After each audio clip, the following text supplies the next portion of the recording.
My name's Frank Delaney.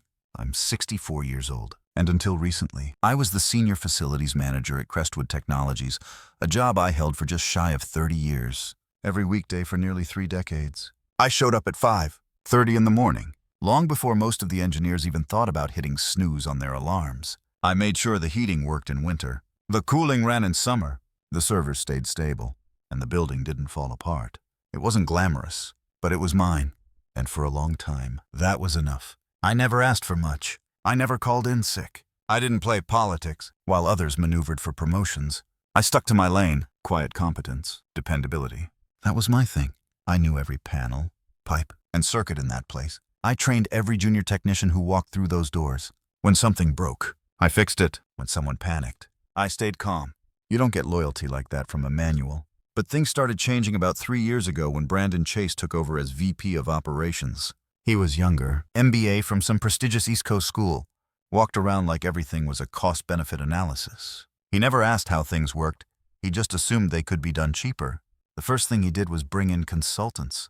They walked around in suits too tight for their own good, asking questions like, why do we have so many maintenance contracts? Or do we really need this many safety inspections? At first, I didn't think much of it. I'd seen hotshot managers come and go. They arrive with fanfare, make big changes, and then either crash or burn out. I figured Brandon would be the same, but something felt different this time. Colder, more calculated. He stopped greeting me in the hallway. I stopped being invited to the department meetings I used to run. My budget request came back with strange questions. Why this much spent on elevator maintenance? Could we defer the fire system inspection another quarter? It felt like death by 1,000 paper cuts. I brushed it off.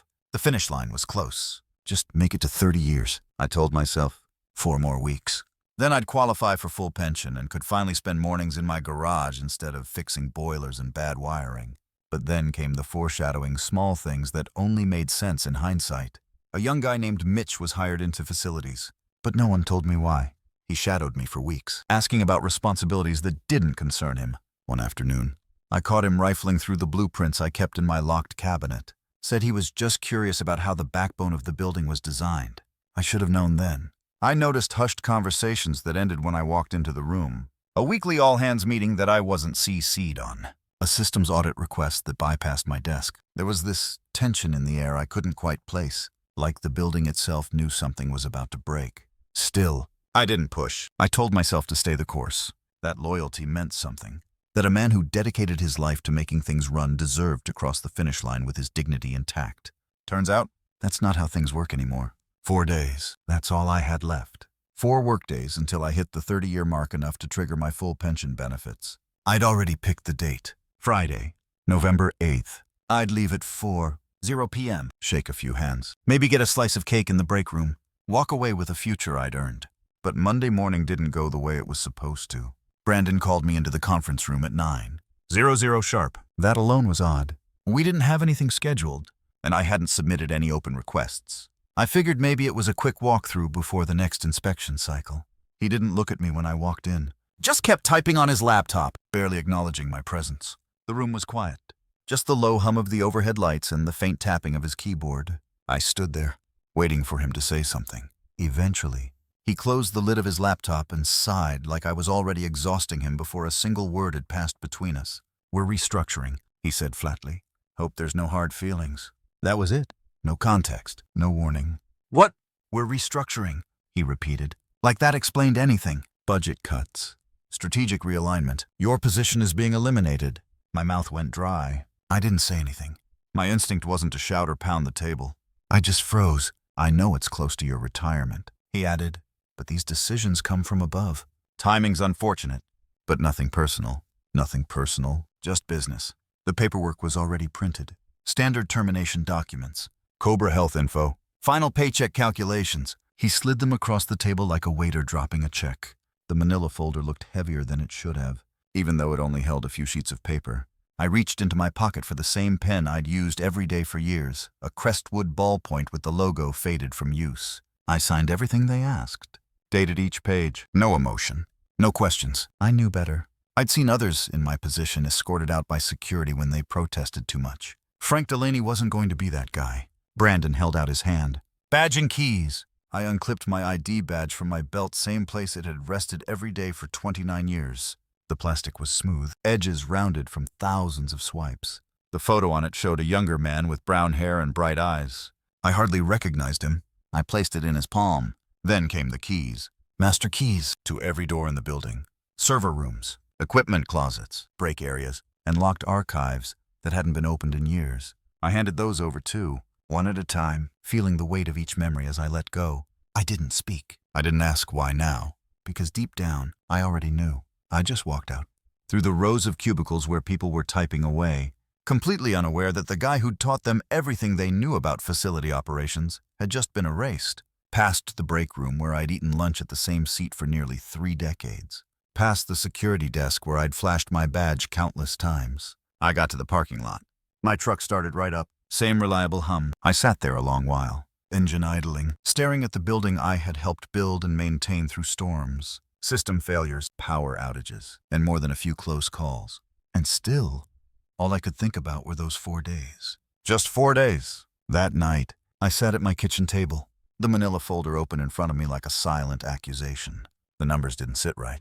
Something about the paperwork tugged at me, an itch in my brain I couldn't scratch away. I'd worked at Crestwood since December 15th, 1995. That date was seared into my memory. I'd just finalized my divorce, and the job offer from Crestwood had felt like a lifeline. I accepted it 2 days later and started the following Monday. Simple, clean, documented, but the paperwork said I'd started January 15th, 1996, 1 month later. A clerical discrepancy that, on its face, didn't matter, except that it mattered a hell of a lot.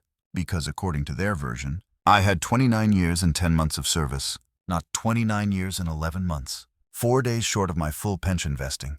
4 days. That wasn't a mistake. That was a knife slipped between the ribs while they smiled and said, "Sorry." Nothing personal. I pulled out the old employee handbook, the one from 15 years ago, back when they first restructured the pension policy. I'd kept it, like I kept everything. My late wife used to joke that I was a human filing cabinet. Every policy memo, every HR update, every payslip. It was all there neatly stored and dated in binders on the second shelf of my study. She used to call it my war chest. I never thought I'd need it for an actual war. The handbook was clear. 30 years of continuous service or age 65, whichever came first, entitled an employee to full pension benefits. I was 64, 4 days shy of the 30-year mark. By every rational measure, I should have qualified. Yet they'd conveniently revised my start date to keep me under the threshold. And then I remembered something, a memo from Brandon, emailed company-wide just a few weeks back. I'd flagged it at the time because of the legal tone. It emphasized the company's commitment to honoring all existing benefit agreements and advised employees approaching retirement to review their service records. I'd printed it out because I still trusted hard copy more than pixels. I found it right where I left it, in the HR 2024 folder. Reading it now felt different. The timing wasn't coincidental. It was cover, a CYA maneuver before they pulled the rug out from under me. I started cross-checking everything. Pay stubs, timesheets, annual reviews, even the offer letter. December 15th, 1995. Signed by Crestwood's founder himself. Still had the original envelope. There was no ambiguity. I knew then this wasn't bad luck. It was calculated. I thought about calling Brandon, but I already knew how that would go. He'd deflect, denying, maybe throw in some passive-aggressive condescension about the way these policies get interpreted. I considered getting a lawyer, but the cost made my stomach churn. I'd lived frugally, saved carefully, but I didn't have a war chest for legal battles. Then I remembered Janice O'Connell. She'd run human resources with an iron spine and a titanium rulebook for over a decade. Retired last year, but still well-respected. If anyone could tell me whether this was just shady or straight-up illegal, it was Janice. I found her number in my contacts, stared at it. Dialing that number felt like a point of no return. If I made the call, I wasn't just a man who got laid off a little early. I became someone who was going to fight back. And somehow, I knew I wasn't the only one this had happened to. Janice picked up on the second ring. "Frank Delaney," she said, before I could introduce myself. "I heard what happened." Her voice hadn't changed, still direct. No frills. The kind of voice that didn't ask questions it already knew the answers to. I wasn't surprised she knew. HR folks like her always had ears in unexpected places. "Do you have the paperwork?" she asked. "All of it," I said. "Every memo, every pay stub, even my original offer letter. Bring it to my office Monday morning. And Frank, don't talk to anyone else. No social media, no neighborly venting over the fence. This has to stay quiet. That weekend, I barely slept. I went through 3 decades of documents, organizing everything by year, labeling with sticky notes. Janice had told me to come prepared, and I wasn't about to show up half-cocked. I filled 3 banker boxes with files. My wife, God rest her, used to roll her eyes at how obsessively I cataloged everything. Now, it felt like she was standing over my shoulder, whispering, "Told you this would come in handy." Monday morning, I parked outside Janice's small consulting office. Her new nameplate was modest. O'Connell, Employee Advocacy and Compliance. But the fire in her eyes when she saw the boxes told me she hadn't retired from battle, just changed weapons. She didn't waste time. We set up at a long conference table, and she started pulling out documents with the precision of a surgeon. Yellow legal pad, red pen, reading glasses perched on her nose. "This email from Brandon last month," she said, circling it. "That's your anchor. It states clearly that all retirement benefit calculations are based on accurate, continuous service. If they intentionally misrepresented your tenure, we've got a breach of internal policy, and if we can prove intent, possibly a violation of federal labor law." She flipped through the pay stubs next, each one cross-checked against the HR records she still had access to. When she reached my offer letter dated December 15th, 1995, she tapped it twice. "This is your silver bullet. You think they did it on purpose?" Janice didn't even look up. "I think you're not the only one." That stopped me cold. She opened a drawer and pulled out a thick folder. Inside were notes, dates, names. I've been tracking similar cases since I left. 3 employees, all over 60, all terminated just weeks before they qualified for full pension, each one with some administrative error in their employment records. She laid the papers out like puzzle pieces, and suddenly I could see it. A pattern, a timeline. Names and dates lining up like dominoes, each one falling just short of the finish line. "Frank, this isn't just unethical. It's illegal," Janice said. "It's called willful denial of earned benefits. Federal law prohibits employers from terminating someone just to avoid paying retirement entitlements." I sat back, letting the weight of it all sink in. For nearly 30 years, I had believed that loyalty went both ways. That if you gave a company everything, your time, your health, your weekends, it would give back when it counted. But Crestwood had been playing a different game. "What now?" I asked. "We file a complaint with the Department of Labor," Janice said. "They'll investigate. And if we can show this was a pattern, emails, HR memos, adjusted records, we're talking fines, restitution, maybe even criminal charges." I looked down at the stack of documents in front of me.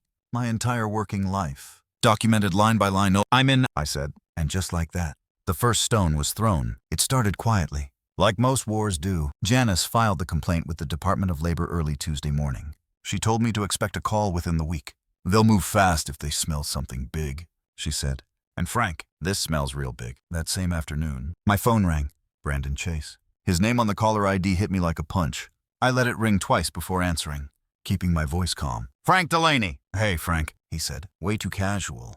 "I heard you've been talking to people." I have a pause, then a sharper tone. "I hope you're not planning to do anything you'll regret. We followed company policy to the letter. Your records show 29 years and 10 months. It's simple math." It wasn't simple math. And we both knew it. "That's not what my offer letter says." Another pause, longer this time.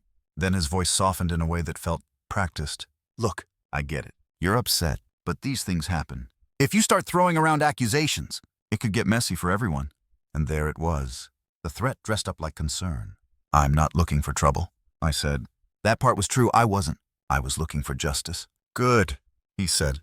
"Because if someone files a frivolous complaint, the company would have to defend itself. That includes reviewing that person's entire history. Everything, just to be thorough." He let the sentence hang there. Everything. My tone didn't change. "I understand." And I hung up. But I didn't understand, not fully, because what Brandon didn't know was that Janice had already submitted the complaint. The wheels were turning. The whistle had been blown. By Wednesday evening, Janice called with news. "They've opened a formal investigation," she said. "And Frank? They're taking this seriously. You're not the only case they flagged.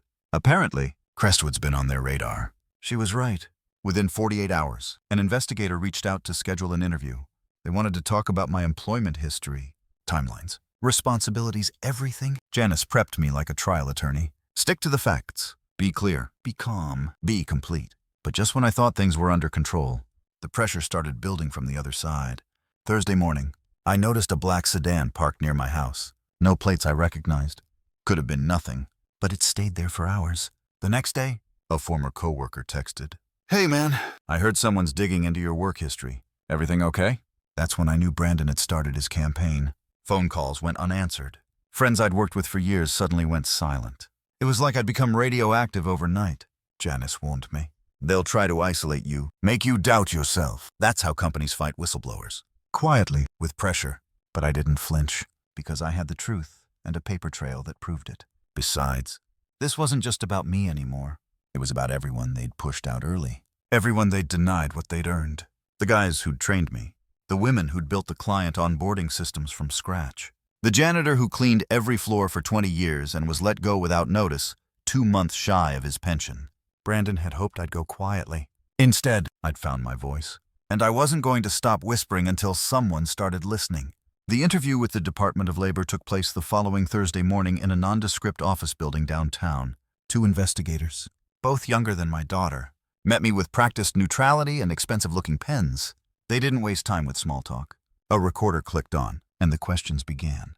They asked me to walk them through my career at Crestwood year by year. My job responsibilities, promotions, pay stubs, changes in management, everything. Then they showed me a stack of emails. Brandon's name appeared on almost all of them. The content made my stomach turn. He and the new HR director, Patricia Walsh, had exchanged messages for months under a subject line called Q4 Optimization Targets. One email discussed legacy cost burdens and highlighted the need to manage out pension-eligible employees to preserve fiscal health. My name was in the body of that email twice. Another message laid out a detailed spreadsheet, mapping employees over age 60 against their projected pension liabilities. Each row had names, years of service, retirement eligibility dates. Beside mine, high-risk terminate pre-vesting. They hadn't just decided to let me go. They'd planned it.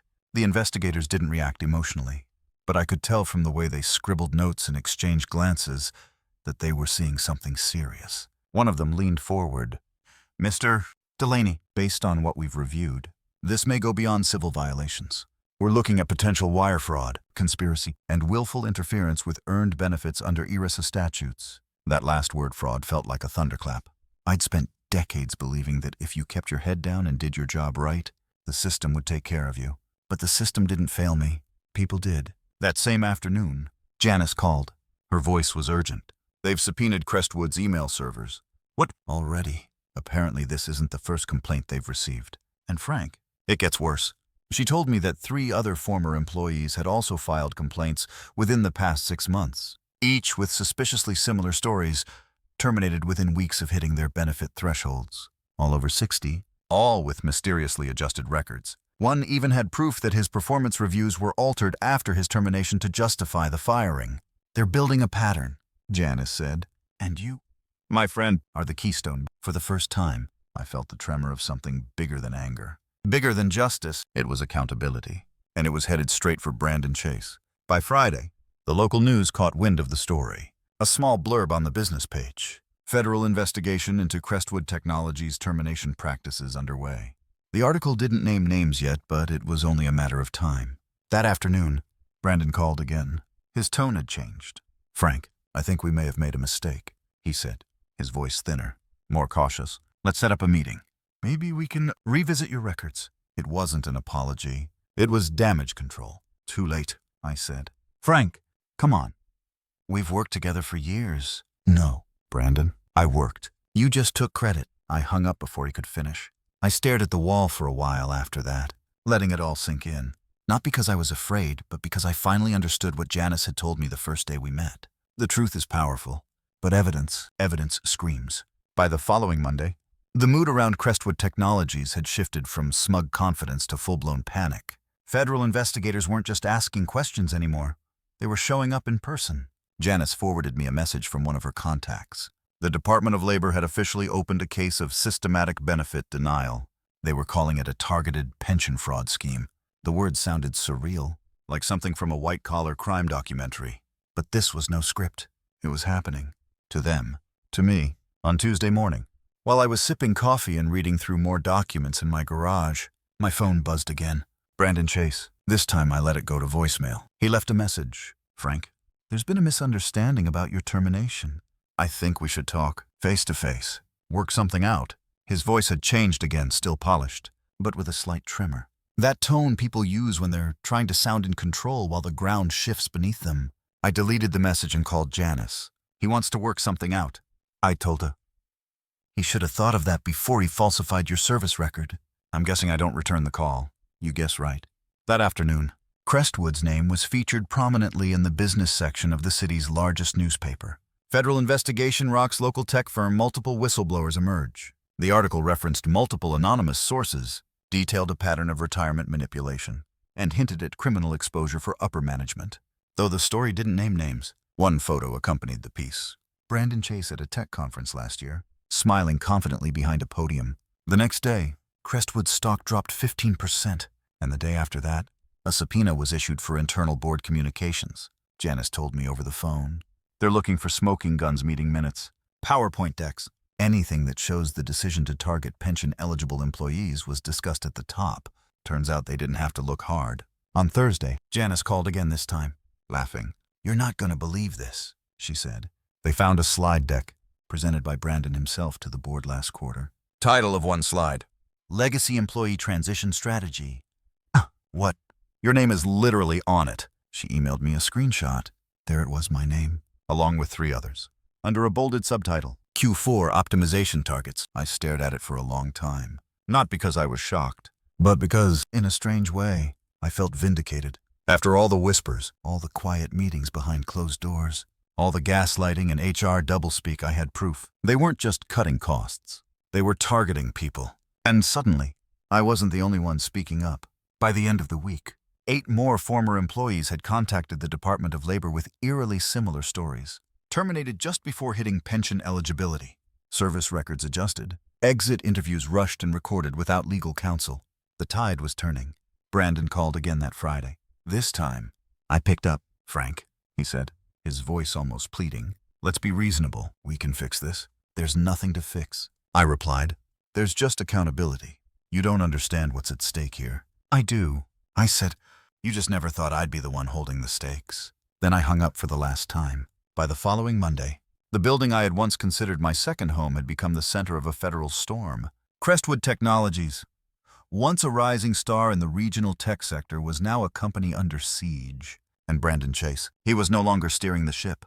He was bailing water with a paper cup.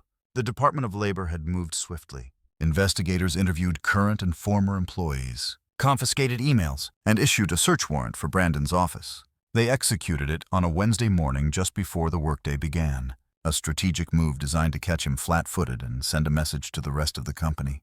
"We're not asking anymore, we're looking." I wasn't there to see it, but Janice painted the picture for me over coffee later that week. They walked right past reception. She said, smiling faintly, badges out, printed warrant in hand, walked into his office like they owned the place. Brandon didn't even look up until the 3rd agent started pulling files from his cabinet. Inside that office, the agents found more than anyone expected: internal emails between Brandon and Patricia Walsh, strategizing termination timelines, benefit calculations, and risk mitigation. They found memos about reducing legacy burdens, and even a confidential report detailing how eliminating employees before pension vesting could save the company over $1, $2 million over 5 years. It wasn't just unethical, it was strategic, and now it was criminal. The documents revealed a disturbing level of premeditation. They had analyzed risk exposure by employee age group, drafted talking points for HR to handle uncomfortable exits, and even created templated letters to help managers justify budget-based terminations. They planned this like a project rollout, Janice said, only instead of software, they were deleting people. As the federal case gained momentum, Crestwood's internal structure started cracking under the weight. People in middle management began lawyering up. Some employees stopped coming to work altogether. Others stayed but refused to speak unless in writing. Emails were being BCC'd to legal teams. Slack channels went dark. Then the floodgates burst. Within days, former employees were lining up to join the investigation. Janice fielded more calls than she could handle. Technicians, junior managers, even an old-night janitor who had been abruptly dismissed 2 months before his benefit milestone, each story eerily similar. By Thursday, the class action lawsuit had begun to take shape. A high-profile labor attorney from New York joined the team, and filings were already in motion. Janice showed me the first draft of the complaint. My name appeared on the first page as Plaintiff No. 1. I wasn't sure how I felt about that. Not pride exactly, but something close to justice. The news picked up the story again, this time on the evening broadcast. Brandon's face flashed across the screen, accompanied by words like fraud, benefit denial, and federal charges pending. Viewers were told that more than 18 employees were now implicated in the scheme's fallout, and the estimated damages exceeded $2 million. Back at Crestwood, the board of directors held an emergency meeting. I wasn't in the room, but Janice's sources were. Brandon and Patricia were removed from their positions unanimously. But it wasn't over for them. Not by a long shot. The government was still digging. The lawsuit was growing. And soon, both of them would be facing the same cold machinery they had once controlled from behind corporate jargon and polished suits. They had orchestrated a quiet, calculated erasure of people like me, but they hadn't counted on what happens when the people they erased refused to stay silent. The crack they started, it had become a crater. It happened on a Tuesday morning. I was halfway through my second cup of coffee, sitting in my kitchen with the sunlight streaming across the table, when my phone buzzed. Janice. One word in the text. Turn on channel 6. Now. I reached for the remote and switched on the local news. And there he was. Brandon Chase, once the polished, confident executive who could fire a man without looking him in the eye, was being led out of the Crestwood Technologies building in handcuffs. 2 federal agents flanked him. One held a box of documents. The other kept a firm grip on Brandon's elbow. His suit looked rumpled, his hair disheveled, and his face was drained of all the corporate charm it once carried. The news anchor's voice was crisp. Federal agents executed multiple arrests this morning as part of an ongoing investigation into Crestwood Technologies' termination practices. Brandon Chase, the former vice president of operations, and Patricia Walsh, former human resources director, have both been charged with a conspiracy to commit wire fraud and willful denial of employee benefits. I didn't smile, not because I wasn't satisfied, but because real justice doesn't feel like triumph. It feels like truth finally breathing in open air. Janice called an hour later. It's official. The indictment lists 14 counts of wire fraud, conspiracy, and intentional interference with ERISA-protected benefits. The Department of Labor referred the case to the Department of Justice. This isn't just about restitution now, it's about criminal accountability. The charges included emails, memos, internal spreadsheets, and what prosecutors called a systematic plan to eliminate pension liability by targeting long-serving employees for termination just before benefit vesting. My name was in the filing proof that they had misrepresented my start date intentionally to avoid paying me what I had earned. That week, Crestwood Technologies was everywhere. Business news segments, tech blogs, labor law podcasts. Headlines screamed PensionGate, corporate betrayal at Crestwood, whistleblower sparks federal probe, and people started reaching out. Former employees I hadn't spoken to in years called, texted, emailed. Some thanked me. Others apologized for not standing up sooner. A few told me their own stories, ones that hadn't made the news yet. It turned out, the rot ran deeper than anyone thought. The class action list had grown to 24 plaintiffs, and counting. Then came the company's lawyer. He called me directly. Mr. Delaney, he began carefully. My client wishes to offer a formal settlement, full reinstatement of your pension, health care coverage, and an additional $50, 000 for the inconvenience. I asked him to put it in writing. Then I called Janice. 50,000, she snorted. They're panicking. Do not settle. Not yet. She was right. By Thursday, the Department of Labor released an official statement. An investigation into Crestwood Technologies has revealed evidence of widespread manipulation of employee benefit records. Targeting workers approaching retirement, federal prosecution is underway. Civil suits are pending. The following Monday, a larger tech firm announced its intention to acquire Crestwood. But they made it clear, no current executives will be retained. I didn't celebrate. I cleaned my workshop instead, cleared dust off the lathe, sorted old screws and nails into coffee cans like I used to. That afternoon, I started building a bookshelf for my daughter, a promise I'd made long ago but never had time to fulfill. The house smelled like sawdust and closure. Brandon thought this was just business, but to me, it was always personal. 3 months later, I was sanding the final shelf of my daughter's bookcase, solid oak. Dovetail joints, smooth enough to run your fingers across without a splinter in sight when the phone rang. It was Janice again, calling earlier than usual. They've wrapped it up, Frank, she said. The Department of Labor finished their investigation. 18 confirmed cases, over $2, $3 million in denied benefits. And the verdict, full restitution across the board, she replied. Your pension is restored in full, retroactive to the original vesting date. Healthcare coverage back on, and compensation. I paused. How much? $200,000, plus legal fees. I exhaled slowly. Not in disbelief, not in joy, just release. That knot in my chest I'd carried since the day Brandon handed me that manila folder. It was finally gone. Brandon didn't get away with it. He pled guilty to federal charges, 14 counts in total, and was sentenced to 18 months in prison. Patricia Walsh got 6 months and 2 years of supervised probation. Crestwood's board was overhauled. The new parent company issued a public apology and committed to restoring all denied benefits and establishing an independent auditing team for future compliance. They even offered me a job consulting for the new facilities division. Flexible hours, oversight role, full autonomy. I said no. I'd earned something far better. Time. For the first time in decades, I wasn't living by someone else's schedule. I woke up when I wanted, ate lunch when I was hungry, not when a meeting ended. I listened to the birds in my backyard instead of the humming of server racks. I built things with my hands, not just fixed what was broken, but created something new, something lasting. A few weeks later, a local journalist called, asking for an interview. She wanted to write a profile. The man who brought down Crestwood's pension scheme. I declined. I wasn't looking for credit. I didn't want a headline or applause. I just wanted what I'd earned. That spring, I drove out to my daughter's place and delivered the bookshelf. She hugged me tight, then stepped back to admire it. "It's beautiful," she said. "You always said you'd make something that would last longer than you." I smiled and shrugged. "Took me a little longer than I thought." We drank lemonade on the porch as the sun dipped low. She looked at me and said, "I'm proud of you, Dad, for standing up for yourself." But here's the thing. I didn't feel brave. I didn't feel like a hero. I just made a phone call. I listened. I followed the paper trail. I asked for help. And when the time came, I didn't back down. Sometimes that's all it takes. Sometimes the difference between being broken and being whole is 4 days, and a refusal to be quiet. That night, as I drove home with the windows down and spring air filling the truck, I thought about the years I spent keeping things running behind the scenes. No one ever really noticed when the heat was on, or the lights stayed bright. That was fine with me.